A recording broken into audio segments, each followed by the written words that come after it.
دلوقتي احنا عندنا فرقة تكسر الدنيا. فرقة ايه؟ ده احنا عندنا فرقتين يدغدغوا افريقيا، يكسروا الدنيا.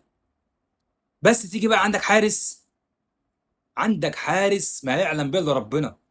لو شط عليه عربية امن مركزي بالعساكر بتوعها هتدخل فيه جون. الاهلي دلوقتي عامل زي واحد معاه عربية BMW ومسقط لها موتور 127. اقسم بالله بيضيع مجهود الفرقة كلها، وهو ما بيقعدش يعمل حاجة غير يقعد يجعر. فيعني رجاء شوبير ياخد فرصه يا عم، اديله ماتشين ثلاثه. اديله ماتشين ثلاثه وحش قعده اركنه. يبقى انت عملنا اللي علينا. فكان لازمتها ايه بقى؟ كان لازمتها ايه نجيب السكواد ده كله وفي الاخر توقف لي الشناوي؟ هو الشناوي يعني صاحب النادي مثلا؟